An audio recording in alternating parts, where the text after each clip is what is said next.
All right, today is Sunday, March 28th, and this is a recap of the stock market activities last week and an outlook for this coming week. The market dynamics are dictated by three major factors. We talked about these before, we'll talk about them again. The COVID-19 virus infections, oil prices and inflation, and then treasury yields. Now, you notice that I added keys between each factor because these factors have a cause and effect relationship, meaning that you cannot have an increase in oil prices, other commodities prices leading to more inflation expectations without defeating the virus. Because doing so means reopening the economy. And therefore, if we can see the light at the end of the tunnel and we can see the reopening happening soon, then that will unlock expectations for higher inflation and commodity prices to surge higher due to the pent-up demand in the economy plus the insane money supply that will be combined by higher velocity of money. And if we are seeing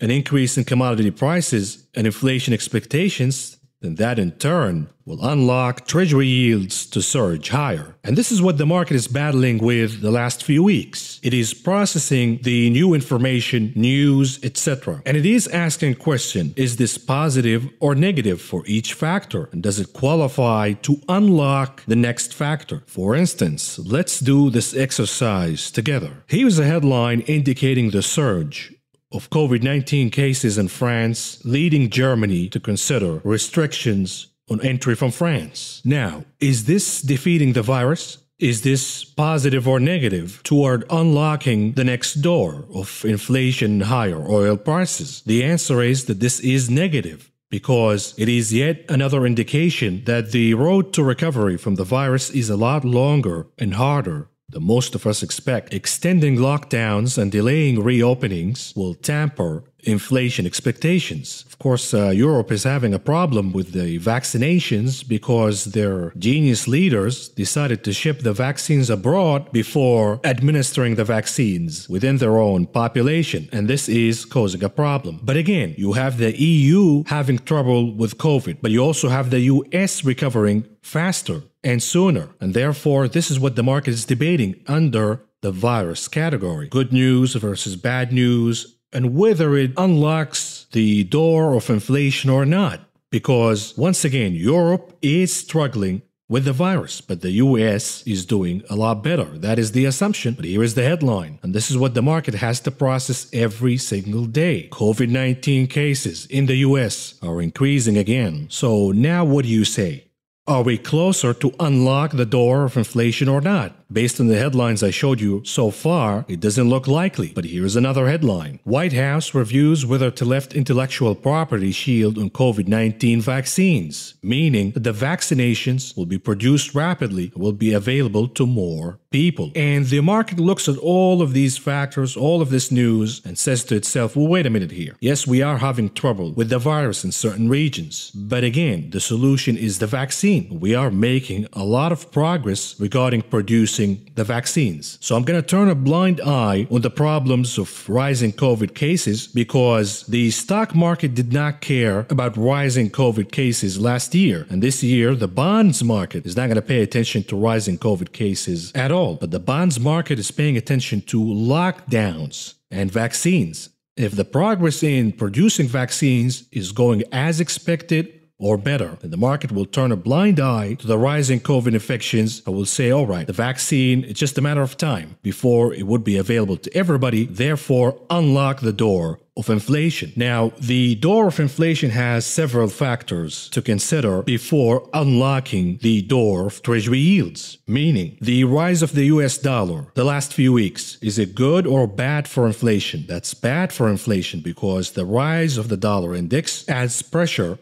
on commodity prices, so that pushes inflation expectations lower. And therefore, with that piece of news alone, are we closer to open the door of higher yields or not? Based on the information I just gave you, not at all. But here are the other factors that the market has to consider along with the rise of the US dollar. What's going on in the supply chain with shortages? And then we have the Suez Canal still being jammed. And then we have the pent-up demand and the liquidity and the potential for the velocity of money to pick up. And then we have other miscellaneous items such as what's going on with lean hogs, the African swine flu that is causing shortages and inflation in lean hogs prices. So once the market processes all of that information, it is deciding that yes, it is time to unlock the door for yields to rise higher. Now, what maintains yields to continue to rise higher? The Fed's policy of ignoring the problem and not doing anything about it, that is pretty much in itself a permission for yields to continue to rise higher. We also have inflation expectations. We talked about that already. Without inflation expectations going higher, you cannot unlock the door of yields to go higher. And then we have the last point to maintain yields to continue to go higher, the economic recovery. As false and phony as it is, because we all know that the so-called economic recovery is a zombified economy being stimulated by the cocaine, the liquidity, stimulus, etc. But regardless, on paper, the economic recovery is looking pretty good. We're about to have the hottest economy in many decades, and that in itself keeps yields going higher and higher. So I hope that this is clear for you. It is a cause and effect kind of relationship, and the market has to process all of that every day in real time. Should we unlock the door? Should we lock the door of a certain stage based on the factors dictating the previous stage or not? And therefore, you're seeing the market being very jittery. But the overall theme is the yields are still higher and the trajectory is still higher, and therefore that is adding pressure specifically on the Nasdaq. Now, we will talk about that and a lot more. We will cover the very important event that the market is not paying attention to yet. Keyword yet, which is the escalations going on between the United States and China, and it's starting to look very, very ugly. You thought the trade war was bad? Watch what's going to happen next. We will also talk about the crash of Viacom and Discovery stocks and what happened there. I have the whole story for you with the facts. And then we're going to segue to talk about the expectations for next week and the role of margin calls, because we already saw one disaster for margin call on Friday regarding Viacom. Are we going to start to see more of those next week as we head to the end of the quarter? And another thing we're going to discuss is the mysterious closing of the market during Friday's session. The last 2 hours or so where the market surged significantly and impulsively higher. And of course, I had a poll going on my Twitter page, and I asked you guys, what do you think of the last hour of the day? What happened during the last hour of the day on Friday? Was it short covering? Was it a leak of more QE from the Federal Reserve? Or was it just funny business going on underneath? And about 53% of you said it is funny business. Meanwhile, 32% said short covering and 15% said more QE coming up very soon. I'll let you know what I think, but for now, I got a market to cover. And here we go. The Dow Industrial Average closing in the green by 453.40 points, or a gain of 1.39%. The Nasdaq closing in the green by 161.05 points, or a gain of 1.24%. The S&P 500 in the green, closing up by 65.02 points, or a gain of 1.66%. And what about the sector's performance for the day? Pretty much every sector of the market closed in the green, with exception of communication services. But the leader of the pack in capturing the gold medal is materials, at number 2 for the silver, technology, and at number 3 for the bronze, energy. So weird action taking place on Friday's session, no clear theme whatsoever. Both the inflationary trade and the deflationary trade of technology managed to outperform due to the last hour or so where we saw a massive pump in the market overall. No exception. Actually, never mind. There are exceptions. We'll talk about them during the charts analysis. Hint, it could be the soufflé. Now, let's contrast that with the weekly performance of the sectors of the market. Coming up number 1 and capturing the gold medal, utilities. At number 2 for the silver, real estate. Number 3 for the bronze, consumer defensives. The laggards for the week, leading the losses, communication services, and the reason behind the underperformance of communication services is the collapse, the absolute decimation of the so-called rally in both Viacom and Discovery stocks. And then we also saw consumer cyclicals suffering severely And the reason is the underperformance from Chinese stocks, Alibaba, JD, etc. They all got whacked. They cost the consumer cyclical sector massive losses. Moving on, futures. What do we have here? We saw a rebound right away for crude oil, and we're talking about both the WTI and Brent. Both of them managed to gain over 3.5% for the session. The situation over the canal, the Suez Canal, as of the recording of this video, remains the same. The canal is still under a lock due to the ship getting stuck. We're seeing the flow of commerce being severely impacted. We're talking about $400 million of losses every single hour. And what about softs? A notable retreat for lumber futures. Meanwhile, we saw gains for cotton and coffee futures, while we saw muted activities for OJ, sugar, and cocoa futures. What about metals? Copper rebounding. Remember the axis of inflation. Lumber down, but copper up. Likewise, we saw platinum and palladium scoring massive gains on Friday. Gold and silver remain muted. And what about meats? Massive gains for lean hogs. The impulsive rally lean hogs goes on. We also saw gains for both live cattle and feeder cattle futures. Now, the prices of lean hogs causing a lot of problems worldwide. We have the Filipino president Duarte, and he asked Congress to increase the cap on pork imports purchased under lower tariffs to address a supply crunch that has helped stoke inflation to a 2-year high. So could that be a factor for lean hogs futures to lose some of the gains? Could be, but the trajectory remains higher because it is very simple. Even if the tariffs and the bans or caps are lifted for imports between different nations, the supply is simply not there. They're killing millions of pigs as we speak right now due to the African swine fever. So the expectations are for higher lean hogs prices, and therefore Tyson stock should be under your consideration. What about grains? Mixed picture. We have losses for soybean oil and canola futures, and notable declines under 1% for soybeans. Meanwhile, we have gains led by corn, wheat, and oats futures. We have news for corn futures too. The Secretary of Agriculture, Tom Vilsack, said Mexico's plan to phase out imports of genetically modified corn does not currently apply to grains used as livestock feed. So once again, the demand for corn is changing, meaning that the demand for genetically modified corn is diminishing and the demand for non-genetically modified corn is increasing. Genetically modified corn is easier to produce and it is less costly. Now, if the demand is shifting to non-genetically modified corn, then expect the production cost to increase, and as a result, they will pass that extra cost to the end customer, meaning corn prices will continue to go higher. And corn is used in pretty much everything we eat, drink, and consume, therefore leading to more inflation.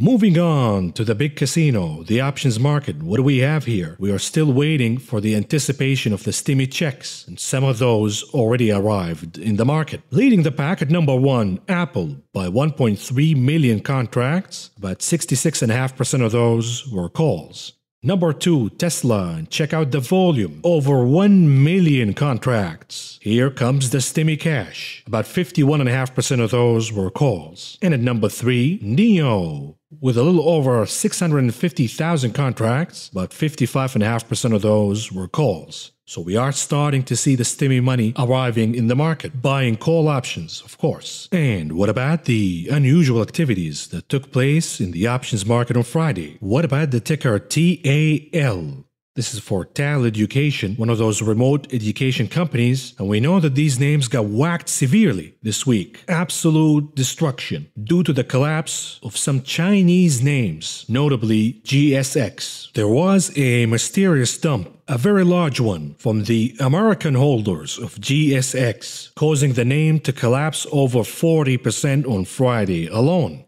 And this is yet one of the mysteries because there was a large block trade on Friday. It is one of the mysteries that will lead us to the upcoming segment where we're going to discuss the tensions between the US and China. Something very big here is brewing behind the scenes. But anyhow, somebody's betting here on more pain for Tal by buying the 47.5 puts, expiration date April 16th, with expectations that the name will decline over 15.5% by then. They paid about $1.20 a piece to enter this trade, bringing the total all the way to $5 million. What about the trade for the ticker KWEB, the China Internet ETF? What a shellacking this guy got last week, and somebody's bidding for a rebound here by buying the 85 calls, expiration date April 16th, with expectations that the name will climb over 12% by then. They paid about 90 cents a piece to enter this trade, which brought the total all the way to $1.5 million.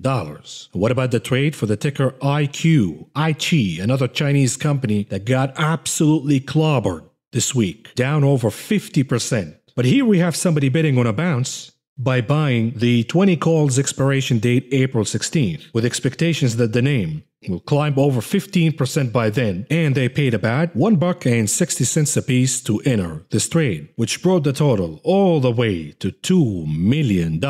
What about the ticker BABA for Alibaba, another Chinese name that got whacked this week? And here they are betting on more pain to come for Alibaba by buying the 210 puts, expiration date April 1st, meaning this upcoming Friday, with expectations that the name will decline over 7.5% by then. They paid about $1.20 a piece to enter this trade, bringing the total all the way to $1.5 million. Continuing with interesting trades, what about the ticker Viacom? Down about 50% for the week. We already had a trade on Viacom. We shorted pretty much at the top. Exactly. And some of you rode the wave all the way to Friday. So congratulations on those gains. But here we have somebody who's a little Johnny-come-lately, but who knows? They might score big too, because they're buying the 45 puts, expiration date May 21st, with expectations that the name will decline over 7% by then. They paid about $5.60 a piece to enter this trade, which brought the total all the way to $5 million. And what about the ticker BIDU for Baidu? What a beating this name got, an epic beating this week alone. And of course, we have Kathy Wood committing suicide live on air with her cult followers. She bought the dip in this name, and what do you know, this week Baidu got absolutely killed. But perhaps there's some hope here, because this trade, they're betting on a rebound for Baidu by buying the 220 calls, expiration date April 9th, with the expectations that the name will climb over 5.5% by then, and they paid big bucks for this one. Oh boy, $13.50 a piece, which amounts to $1,350 per contract. You buy options in a contract, and that would bring the total all the way to $10 million. We already had a massive trade on Baidu last week, and that expired worthless on Friday. Somebody lost millions and millions of dollars, but they are trying again with over $10 million. And what about the ticker MU for Micron? Here is a value name, but it is caught in the storm due to the ETFization factor of the market. If Nvidia and AMD go down, they're taking MU down with them. But somebody's betting for some gains to come here for Micron by buying the 97 calls, expiration date April 16th, with expectations that the name will climb over 16% by then. They paid about $1.35 a piece to enter this trade, bringing the total all the way to $900,000. What about the ticker MSFT, Microsoft? They're making a bullish bid here by buying the 250 calls, expiration date April 30th, with expectations that the name will climb over 6% by then, and they paid about $2.50 a piece to enter this trade, which brought the total all the way to $1.5 million.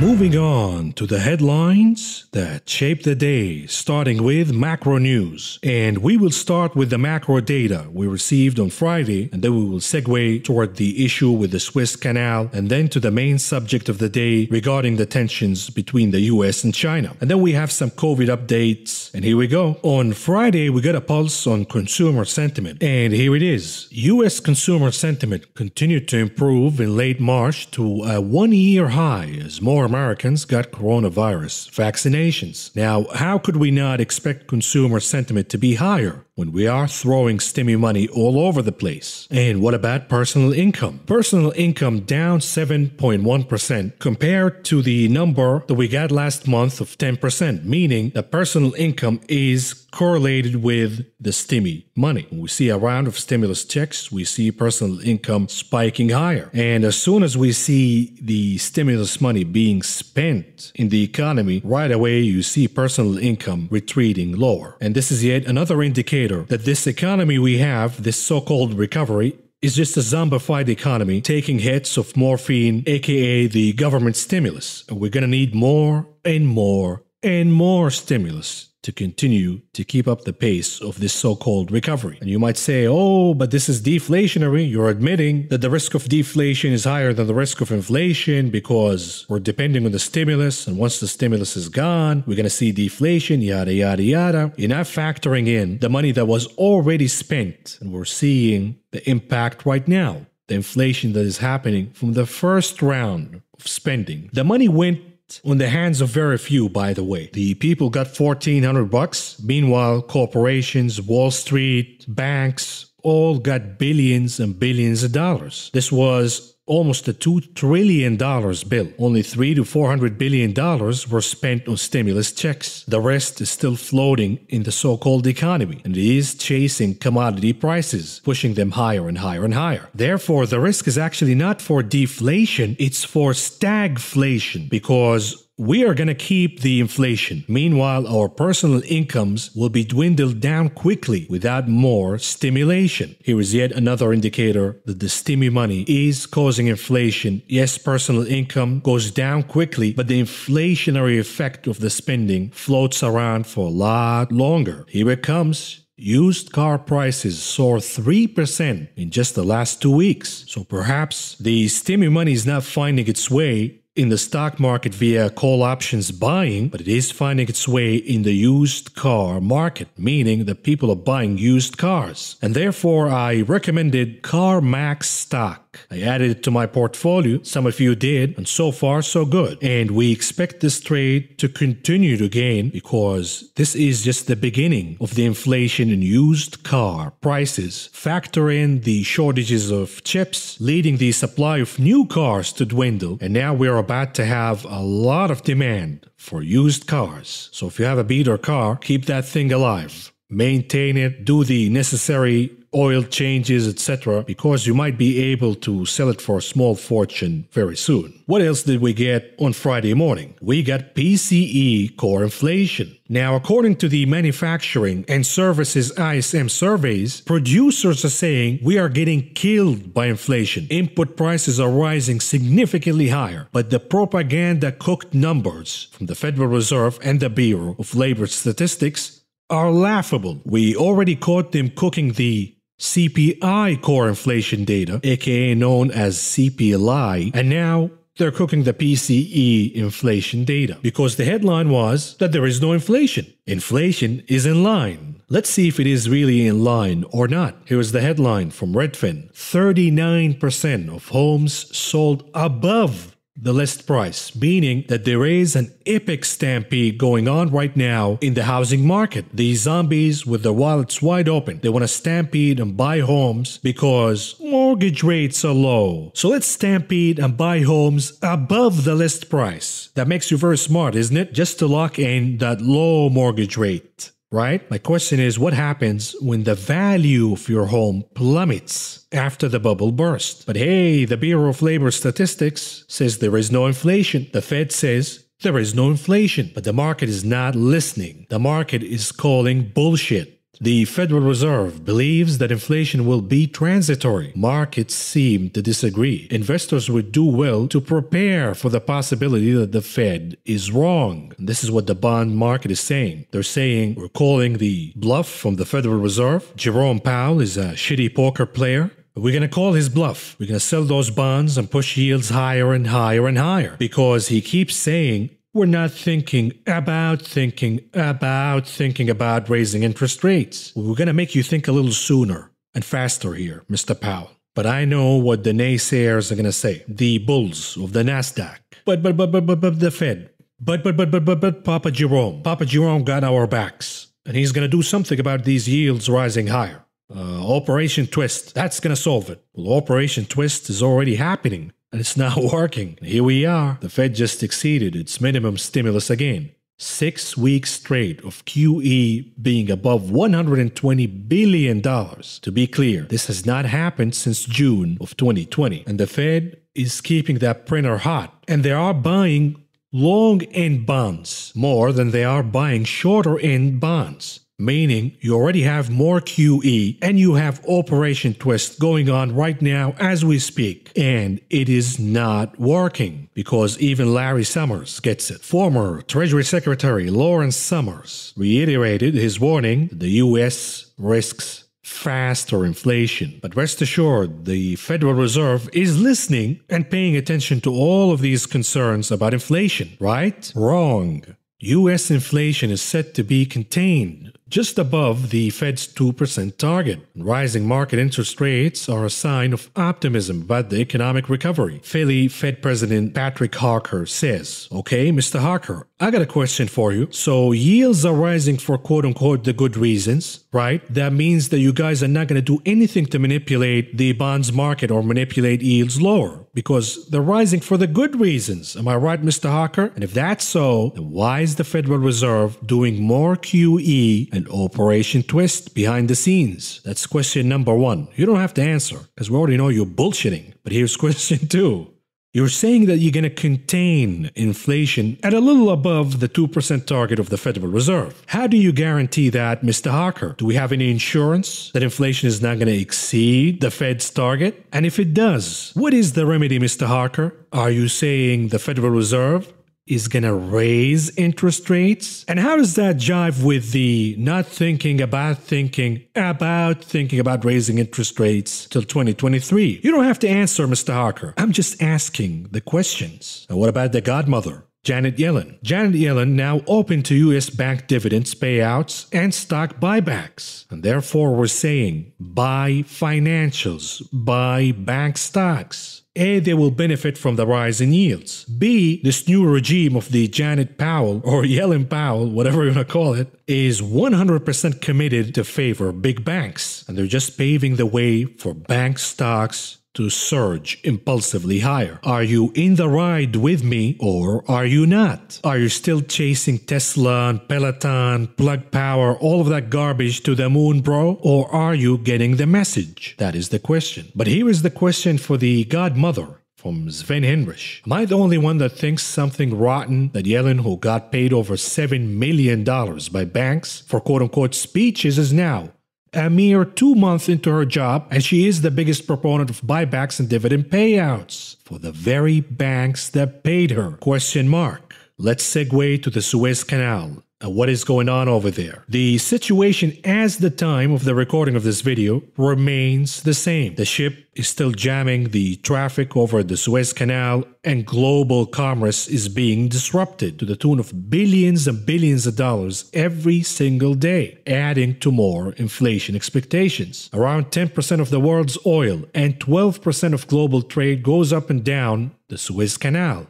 Even a short closure of the bottleneck threatens severe disruptions. And here is the tragedy. Of all the millions of tons of cargo that is piled up in the Suez Canal, none is more delicate than the animals crammed into the hulls of several of the ships. There are live animals who are getting tortured as we speak. They're in these big containers, and if the jam goes on for more days or weeks, you bet that these animals, thousands of them, will die inside these containers. So this is becoming a very big tragedy. We should give that Suez Canal Pepto-Bismol and let things flow once again. You know, memories of last Thanksgiving? Speaking of Pepto-Bismol, here is how the Suez Canal crisis will impact you. Toilet paper could be the next victim of the world's container crunch. Meaning, remember last year when everybody and their mothers were stampeding to buy toilet paper? That might happen again because we have a shortage in toilet paper. That's coming if the canal doesn't open as soon as we expect it to. The Suez Canal, that is. So remember those long receipts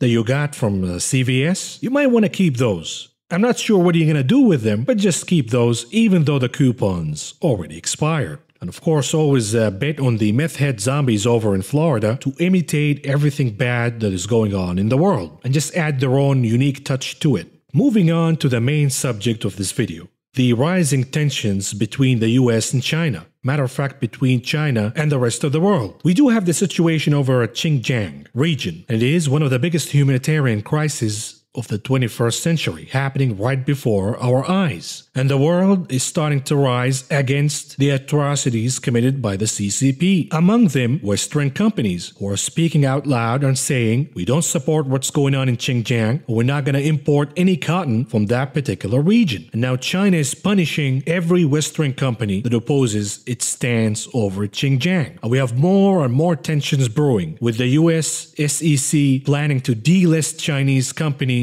We have US banks dumping Chinese stocks massively the last few weeks, and you can feel the tensions brewing. Something very big is brewing as we speak here. China punishing Australia, flexing their muscles over at HM, Swedish companies who are speaking out loud. Of course, China is flexing its muscles against European companies once again, because European companies did the mistake before of apologizing to China, because God forbid they take a strong stance and lose some of their Chinese customers, while they actually have the power in that relationship, because the Chinese customer is obsessed with Western products, specifically luxury items. You saw Italian luxury fashion makers like Dolce & Gabbana out loud apologizing for the CCP. Meanwhile, they should have taken a stronger stance and said, you know what? Your people love our products, and they will travel to Milan, London, Beverly Hills, and they will buy our products. But of course, any reasonable and responsible management will not do that, because the majority of the sales coming from China, meaning that China is holding European companies by the balls, and they want to make HM go down on their knees, beg for mercy, and apologize. And of course, they're heading Nike too by boycotts, but they cannot do it with American companies so much as they can with European companies, because American companies will face a bigger backlash if they apologize to China, and they also employ a lot of people in Chinese factories. So this is the background that is going on right now as we speak between China and Western companies. We hit them very hard this week, crashing their stocks. What are they going to do in return?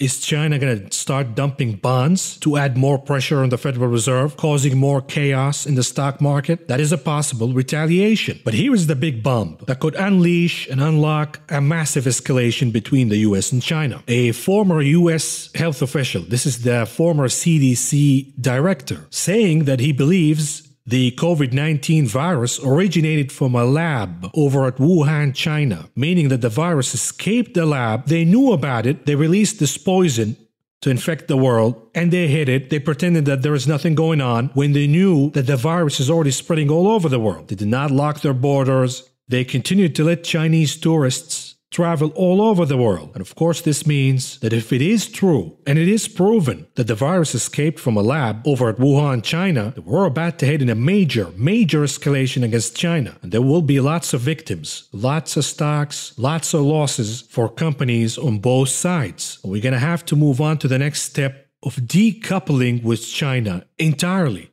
So massive escalation, massive tensions here with massive ramifications financially. But perhaps there are bigger ramifications that could arise from this situation. Of course, the Biden administration, who knows what they're going to do, but we know that China was very comfortable with the previous administration of Donald Trump, because they knew how to play him. They knew what motivates him, and they knew that he is all bark but no bite. So they played him like a fiddle. What do you think they're going to do with Joe Biden? If he was leading things, they will play him like 5 fiddles. But we know that the deep state is leading things behind the scene. And the deep state, rightly so, is very concerned about the rise of China. Either you're going to stop them now when you can, or it's going to be too late. Because here it is. US fears China's flirting with seizing control of Taiwan. China is a nervous cat here, and they could overreact with something very impulsive of an overnight takeover of Taiwan, and boy, that would escalate things really fast. And it's not just me saying it. Top US admiral warns China's likely future invasion of Taiwan is a quote-unquote critical concern and closer than most think. At least 20 Chinese military aircraft entered Taiwan's airspace today. This is on Friday, by the way. It is the largest intrusion by China's Air Force since Taiwan's Defense Ministry has announced almost daily Chinese military exercises into its airspace. We are trying to respond here. The US and Taiwan signed an agreement to boost cooperation between coast guards to push back at China's increasingly assertive maritime activities. And everybody's starting to scramble now because the situation is getting more serious by the day. There is a confrontation that's about to happen between the US and China, and it is becoming a very, very risky game. Japan may deploy military to protect US from China. The Japanese are very concerned regarding the Chinese hegemony in the region. Tokyo warns of Taiwan tensions, seek to deploy military overseas for the first time since 1945. I don't know about you, but this sounds like we're sitting the theater for a major military confrontation over in Taiwan. But we talk stock market and financial news here in this channel, not geopolitical,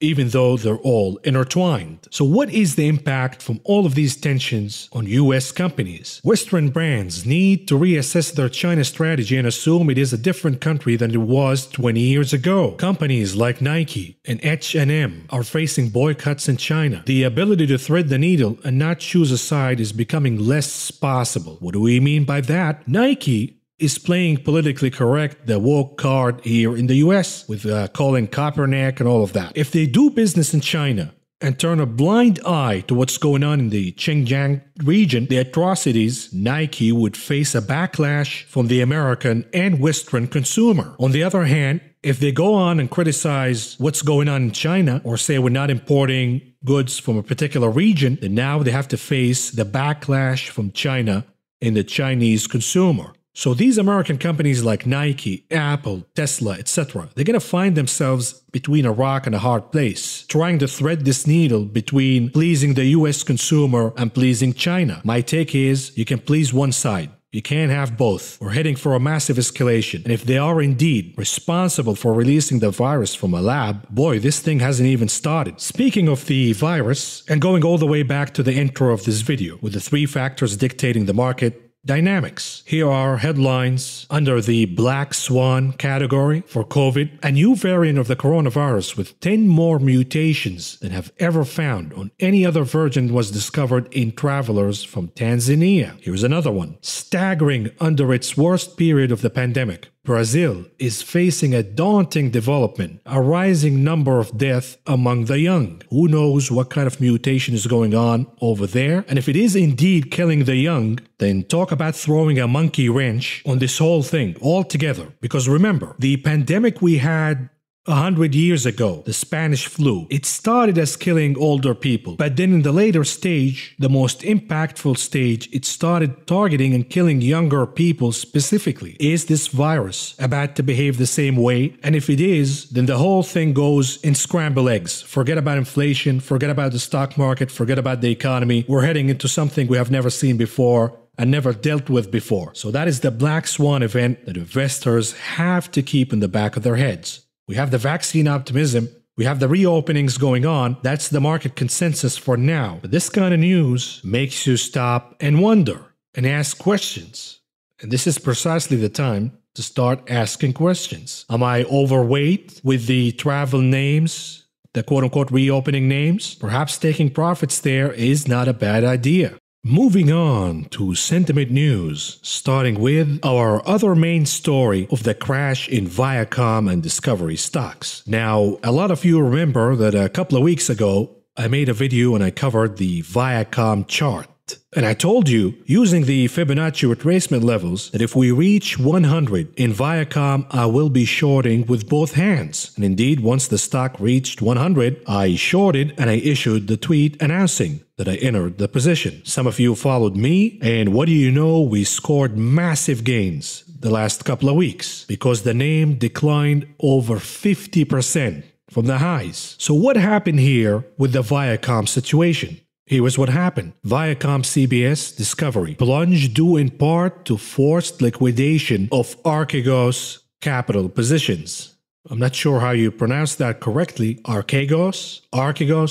Who knows? But who cares? Because they got slaughtered anyway, they're not gonna worry about us butchering their name. But here is how things started, by the way. The first batch of selling, early selling, came through so-called block trades from Goldman Sachs, which offered over 30 million shares of Viacom CBS in midday trading. Morgan Stanley earlier in the day offered over 15 million shares of Discovery, according to people familiar with the matter. This is a very important part of the story because what Goldman Sachs and Morgan Stanley did is criminal because the timing is very peculiar, to say the least, because here's what happened next. Some of the severe selling pressure in select US media stocks and Chinese internet ADRs on Friday was due to the forced liquidation of positions held by multi-billion-dollar family office, Archegos Capital Management, according to a source with direct knowledge of the situation. CNBC has learned that Teng Yo Partners, an Asia-focused fund run by another former Tiger management analyst, Tao Li, was negatively impacted by drawdowns in several of its key holdings. Though the fund was said to be down in March, it was still positive year-to-date,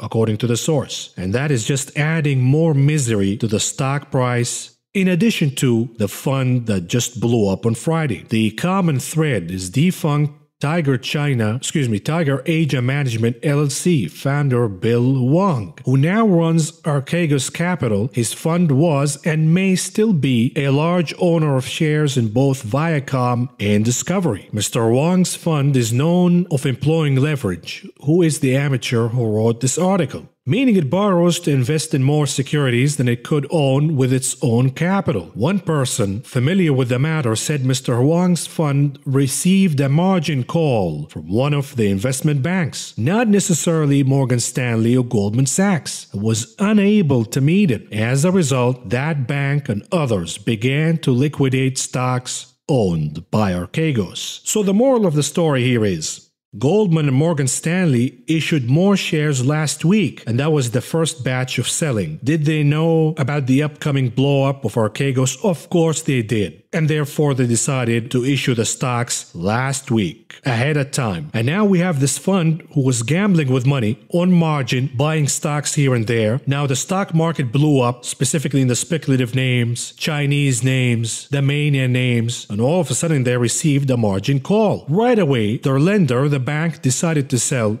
their top holdings, which happen to be Viacom and Discovery, and therefore you saw the massive tsunami of selling. And the question is, who's next? Who's going to be the next victim of margin calls? We know it's not going to be ARK Invest, at least not right now, but perhaps soon enough. ARK Invest will be the next fund to blow up if Cathie Wood continues to gamble and do the reckless behavior she's doing right now. But here is the moral of the story. Look at this chart. It's just unbelievable for Viacom. And this is the difference between the bulls and the bears. Actually, it's not the bulls and the bears. It's the pigs and the bears. Because bulls make money. They take profits. The pigs who wait for stocks to go to the moon, they get slaughtered. Look at my gains, bro. Right? Week after week after week, waiting for the stock to go to the moon. The bears, on the other hand, they're waiting and waiting and waiting and stalking and stalking and stalking. And when the opportunity arrives, the bear strikes decisively, slaughtering the pigs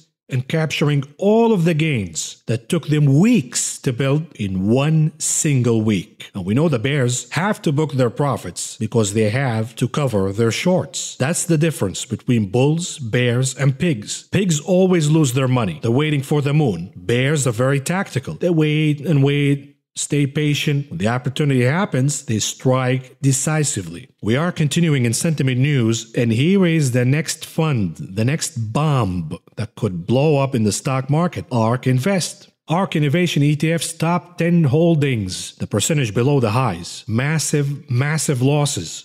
Baidu down 46%, CRISPR down 49%, even Tesla down 31% from the highs. Massive losses. And Cathie Wood is just acting erratically, like a headless chicken, running all over the place. And here is the last bit of sentiment news I want to share with you regarding Goldman Sachs. We talked about Goldman, the snakes that they are. A few days ago, we read this headline. Goldman Sachs Group strategists say many of the characteristics of a dangerous stock bubble are absent from global stocks. And here's what happened on Friday. Just in. Goldman Sachs liquidated $10.5 billion worth of stocks in block trades on Friday, part of an extraordinary selling spree that raised $35 billion from the values of bellwether stocks. And of course, this is a mysterious event because block sales, block trades in general, happen outside the open market. So there are negotiations happening between Goldman Sachs and other big funds that we are not aware about. But what we know is that they dumped massive amounts of Chinese stocks, Baidu, GSX, Neo, among others. So what's going on here? You're telling us that there is no bubble a few days ago and now you're liquidating massive amount of assets in coordination with your clients. Some are margin calls, some are not, but what we know for sure here is that they dumped a massive amount of Chinese stocks and Viacom and Discovery stocks. The question is, what's next? Where is the next margin call is going to be? And what will Goldman Sachs and Morgan Stanley do in terms of block trading this upcoming week? Because we are heading to the end of the quarter. Lots of margin calls are going to happen. Lots of reshuffling all over the place going to happen. Lots of funny business. Remember? Funny business is about to happen. We saw that massive spike at the end of the day. Some are calling it bull trap, bear trap, whatever it is. A lot of funny business is happening underneath the market.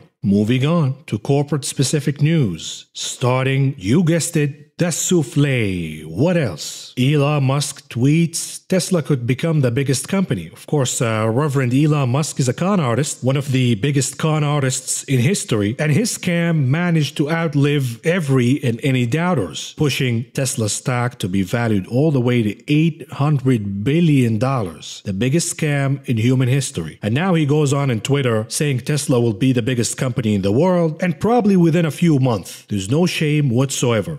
And then he deleted the tweet because he knew that would bring a lot of trouble. Elon Musk did something somewhat rare for him. Delete a tweet. The Tesla CEO may have thought better about a tweet in which he discussed Tesla becoming the biggest company. But Reverend Elon cares not about lying or manipulation whatsoever, so long as he is milking his donkey culty followers to make himself richer. Does Tesla have a potential to be a $1 trillion company? It is a notion that got Elon Musk tweeting early Friday, only for the billionaire to do something fairly rare for him.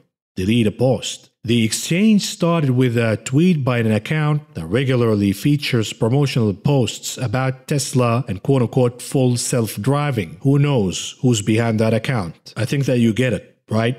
A package the company sells along with its driver assistance system, Autopilot. The suite of features, often referred to as FSD, is controversial because of Tesla's mixed messaging. Hours before Friday's exchange, the National Labor Relations Board ruled that Tesla repeatedly violated U.S. labor law and needed to make Musk delete a tweet in which he threatened to punish workers if they unionized. He has not yet taken down that post. With a roughly $600 billion in market capitalization, Tesla has a long way to go to pass Apple as the world's biggest company. The iPhone maker's market value is about $2 trillion. What a scumbag this guy is. The scum of Mars. Because he goes on and threatens his own workers, who he, by the way, exposed to the virus. Over 400 cases in Tesla factory in Fremont alone. And now he's threatening his workers that they will get fired if they unionize, because he knows that the Soufflé has very tight margins, and any cost pressure will bring the Soufflé to be crushed not under a hammer, a sledgehammer, as the Rev says, but under an M1 Abrams tank.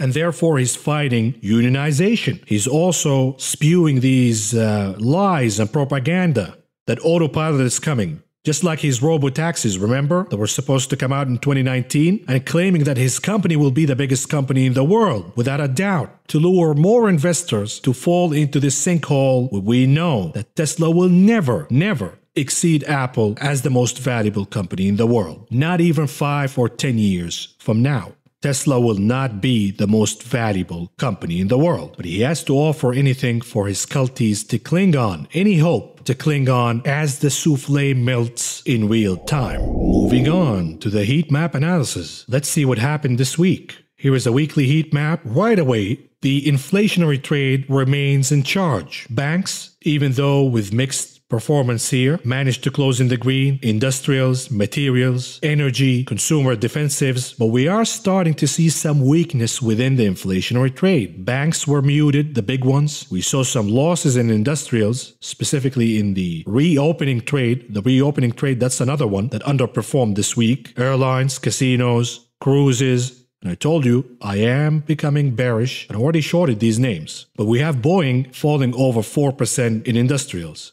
Likewise, in materials, we have an underperformance from copper. Matter of fact, Freeport-McMoRan was down this week by the tune of 6%. Meanwhile, the overperformance in the inflationary trade came from consumer defensives. The bullet stocks, Coca-Cola, PepsiCo, Mondelez, Hershey's, Kellogg's, all of these food and products stocks. Forget about the big box stores. Walmart, Costco, Target. I understand they overperformed this week, but for the longer term inflation picture, the beneficiary will be the bullet stocks, producing the food and the products sold in these stores, because they can pass the extra input cost all the way to Walmart, Costco, Target, etc. Question is, can Walmart and Target pass the extra cost to the end customer, meaning you and me? Perhaps a little bit, but not so much. They have to eat the loss and shrink their margins. Anyhow, what's going on with the deflationary trade of technology? Mixed picture. You cannot say that this week was one way or the other. It was total chaos all over the place. The market is still making its decision. It is still processing all of the information. In the deflationary camp, look at biotech. Massive underperformance, because this is one sector of the market that suffers under high inflation and high treasury yields. Likewise, the hottest mania names, total destruction here. Tesla down over 5.5%, NIO down over 16%. We have Chinese names, Alibaba down over 5%, Pinduoduo down over 7%, Vipshop down over 31%, Etsy down over 6%. So you're seeing weakness here in consumer cyclicals.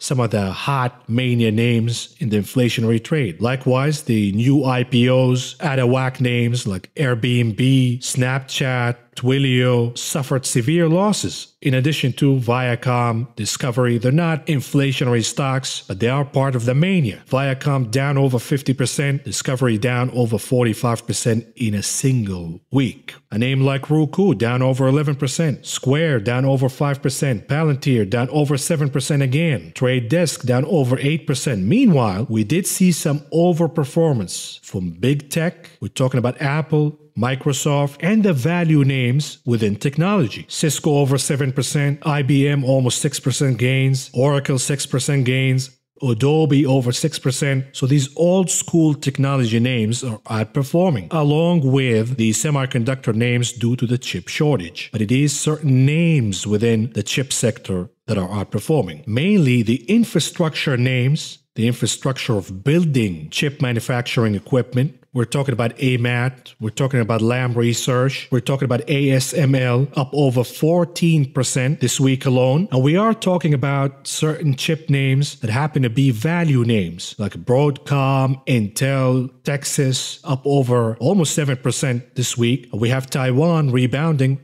by about 2.5%. The mania names within the chip sector are NVIDIA and AMD. And once again, when we punish the Qs all together, it adds pressure on the semiconductor sector with no exceptions. That is the problem with the ETFization factor in the market. So it is clear, old school tech, value names within tech outperforming. Meanwhile, the mania names, the SPACs, the IPOs, the high valuation names getting crushed. But is it this simple? Because we have names like Snowflake, for example, up over 6% for the week. We have a name like ServiceNow up over 5%. So these will go under the WTF category.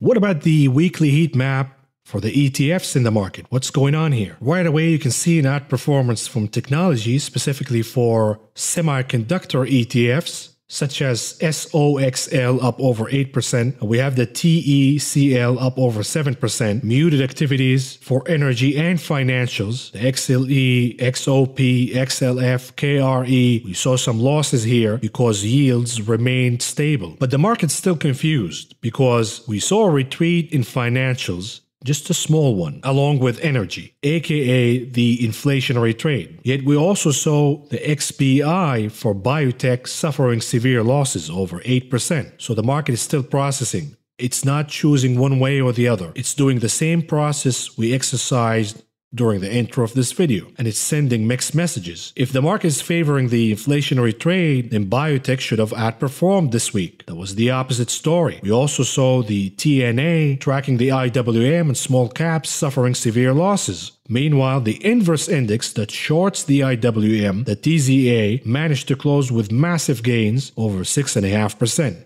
The VIX, on the other hand, big losses for the VXX, UVXY, because the SPY also managed to close in the green. When we take a look at US large caps, growth versus value. Any theme here that we can conclude from the activities last week? Not at all. The IWF tracking growth was up 1.11%. The VTV tracking the value stocks was up 1.20%. So the market, yet again, is still confused and hasn't decided which way to go next. Moving on to the charts analysis, starting with the SPY 15 minutes chart. The chart managed to close the gap we referred to during last video. In addition, it managed to recapture the support, matter of fact, two support lines here, 386 and 391. On Friday, retesting that support twice, and then blasting higher impulsively by the end of the day. That remains the mysterious event that took place by the close on Friday. And the question is, what are the implications of this kind of close for the action this upcoming week, which will be a shorter trading week due to Good Friday. Yet it's going to be a massive week, and we'll talk during the conclusion of this video. What about the continuous contract, the daily chart? Once again, we recaptured that support from the yellow trend line, which happens to be the upper limit of the trading channel. Catching that support gave a booster for the SPY to finally crack above 3,960, and this time around, the SPY managed to close above that level. From a weekly perspective, that is very noticeable and very significant, and you cannot ignore this closing. You cannot brush it off. It is bullish. It is indicating more gains to come, assuming that the energy, financials, materials, industrials, defensive sectors of the market outperform, aka the inflationary trade, then the SPY should go higher. What about the SPX, the big picture, weekly perspective? Did anything change? Absolutely not.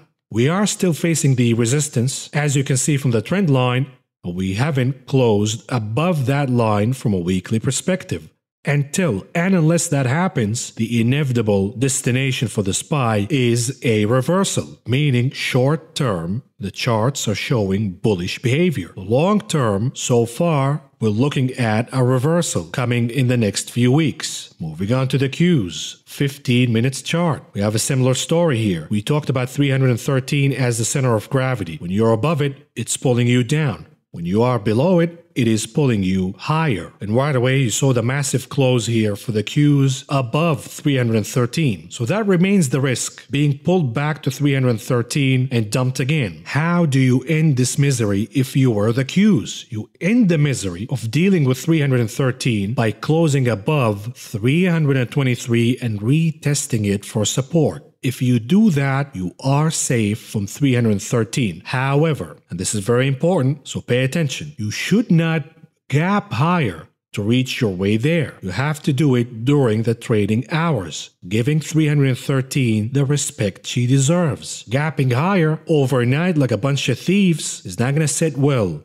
with 313. Moving on to the continuous contract for the Qs, daily perspective. The reverse head and shoulder formation remains on the table. Why is that? Because we closed above the line in the sand, 12,766. Assuming the reverse head and shoulder plays out, where is the destination? The purple trend line. Now, breaking below 12,766, that will trigger a sell signal, and I will be shorting the Qs right away. What about the big one, the NDX? What's going on here? Weekly perspective. And I want to show you something important. Right now, as we stand, from a weekly perspective for the NASDAQ, we are showing a bear flag, which is supposed to play to the downside, meaning that we have another flush down to happen.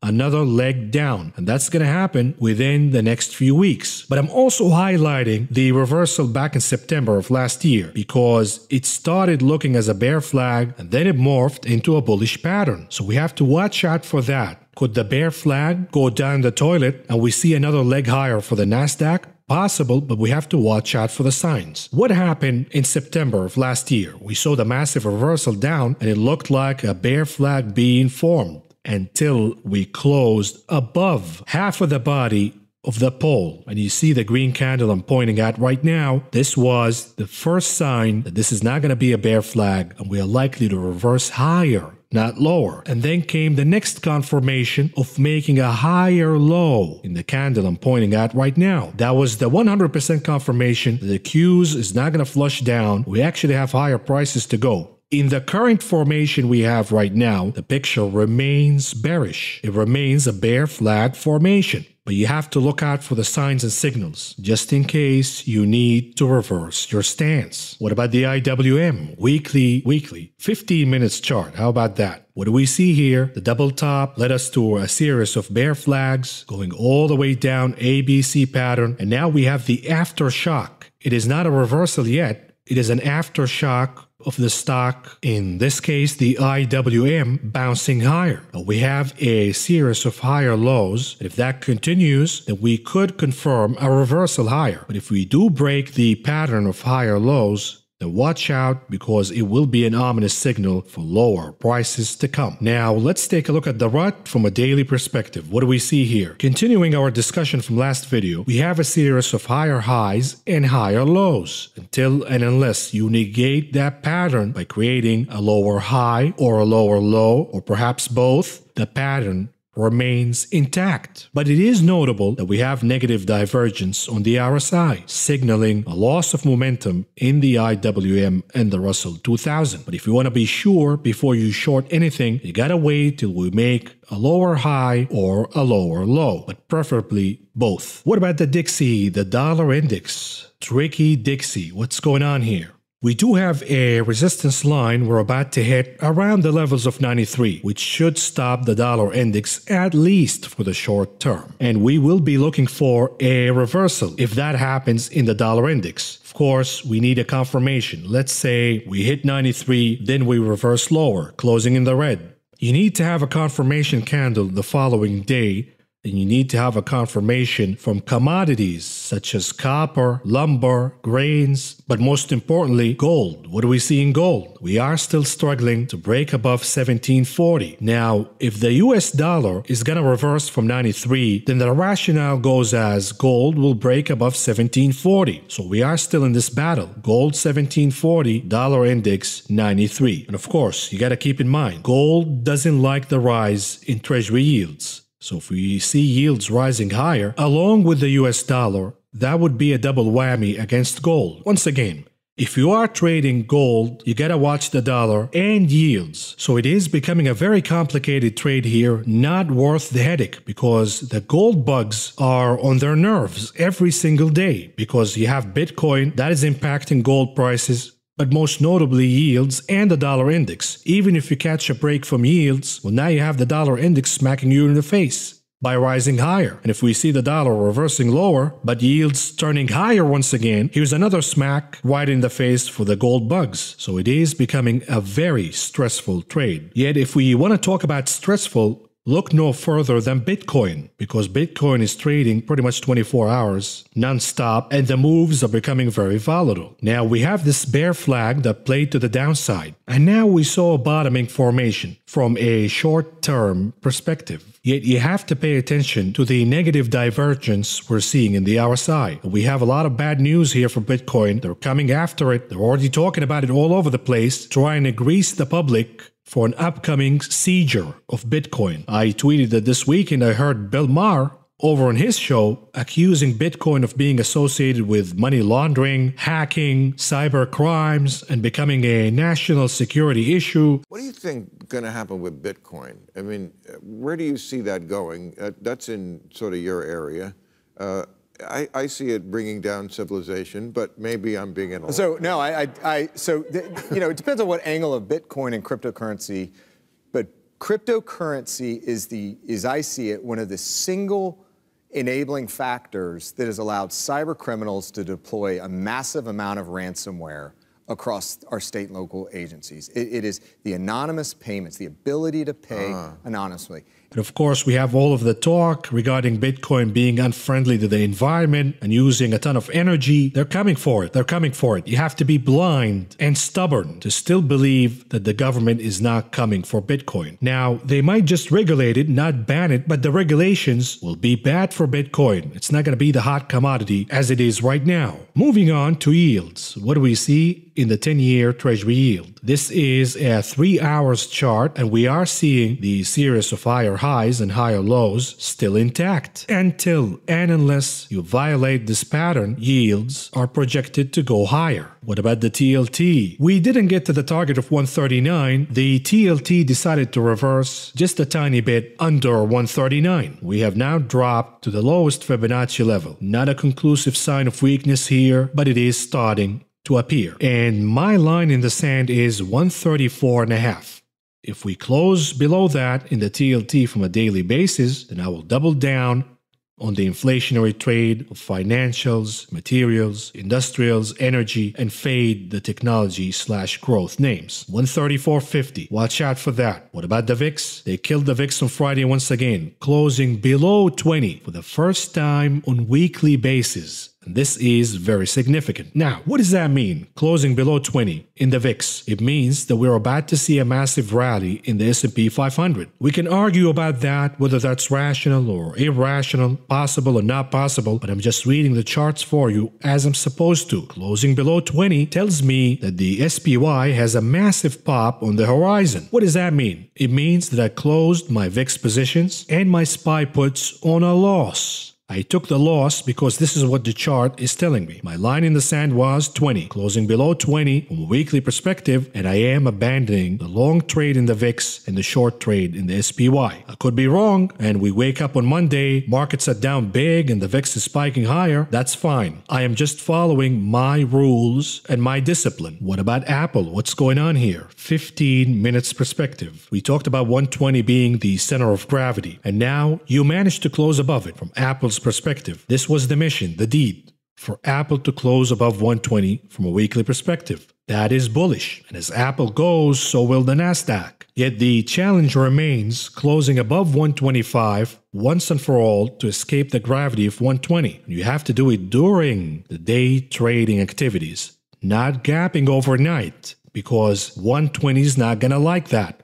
It's going to pull you down right away. And here is what I'm watching for. Apple 120. If we start the week, say 122, 123, and then we reverse lower, closing on daily basis below 120, and that would be a signal to sell Apple, aka short Apple, aka short the Nasdaq. Moving on to Tesla, what do we see here in the Soufflé? Not so good. It managed to close below the Fibonacci level it traded above throughout the week. While we saw a massive pop during the last 2 hours or so in the Nasdaq and many other names, Tesla was absent from participating in that last 2 hours pop. Why is that? That remains the question. The market is still very negative against these high valuation names, meaning more pain to come. For Tesla to be bullish, you gotta close above 679 from a weekly perspective. And here is the weekly perspective. Not looking so hot so. We have a bear flag formation in addition to a loss of momentum from the MACD and the RSI indicators. Anybody looking at this chart, remove the Tesla badge and show this chart to any technical analyst. And if they are honest, they will tell you, at least I will be taking profits in this particular chart because I see lower prices to come here, not higher. Moving on to the conclusion of this video, what do we have in the economic calendar this week? It is going to be a shorter trading week. We're not going to trade on Friday, so keep that in mind. But we do have the jobs report. It's going to be released on Thursday, and that is supposed to have some impact on the direction of the market. But here is the question, the big question for this upcoming week. The end of the quarter could create volatility for markets in the week ahead. What are they talking about here? What's going on? The first quarter winds down in the week ahead. That could cause more market volatility ahead of the long Easter holiday weekend. The March employment report is released on Good Friday, a market holiday, and it is expected to show more than 600,000 jobs were created in March. So I guess they're releasing the jobs report on Friday, not Thursday. This is at least what this article is saying. So double check on your own calendar. And here is the next thing the market will be focused on this week. Markets will be focused on President Joe Biden's infrastructure plan, which he is expected to unveil in Pittsburgh on Wednesday. Mind you, this is an additional $3, $4, maybe $5 trillion on top of the 1.9 we've already passed. So that would add more and more to inflation expectations. Strategists expect to see a continued push and pull of the market rotation that favors cyclicals over growth and tech. And indeed, if we see the infrastructure plan being so large, invoking more and more inflation expectations, then the infrastructure names, the inflationary names, will start to outperform. Names like Martin Marietta, Hubble, Alcoa, etc., etc. And here is the other thing to watch for. Stocks could be buffeted by end of the quarter trading in the week ahead, as pension funds and other big investors buy bonds and sell stocks to rebalance their portfolios. Now, big pension funds buying bonds, that should pressure yields lower. You might say that that would be good for the Nasdaq, right? It depends, because if they are selling Apple, Microsoft, perhaps some mania names within the Nasdaq, that would add downward pressure on the Nasdaq, and we could see a very unique phenomenon of yields being subdued, but the Nasdaq is being hit hard as well. So yields going lower, but the Nasdaq also going lower. And that could happen, say, Monday, Tuesday, then Joe Biden unveils the infrastructure plan, then we see yields spiking higher once again. So it's going to be yet another roller coaster ride. Now, the other thing I want to discuss with you before I log off is the wall of worry. Number one, we have inflation. The market is still factoring and processing the data for and against the upcoming inflation. Likewise, the next threat for the market, and this is inevitable, the tightening of monetary policy, because sooner or later the Federal Reserve will have to raise interest rates. They could play this game of not thinking about raising interest rates till 2023, but the market is already calling their bluff.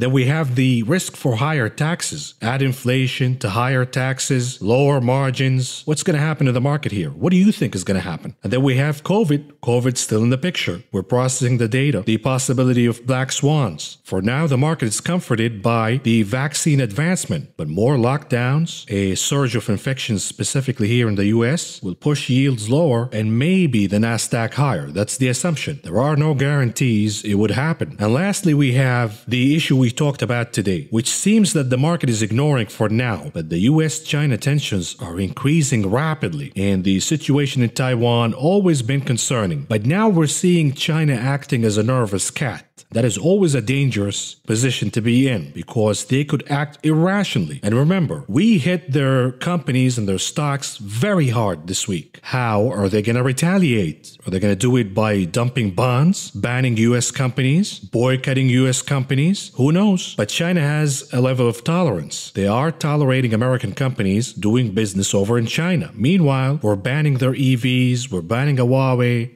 we're banning a lot of Chinese companies from doing business over here. There is a limit where China and the US will have to decouple. That is a big risk, and the market has to start considering the rising tensions with China. Anyhow, we have a shorter trading week ahead of us, but that doesn't mean that it won't be action-packed. So expect the unexpected. If you found the information presented in this video helpful, please subscribe, press the like button, the notification button, and follow me on social media.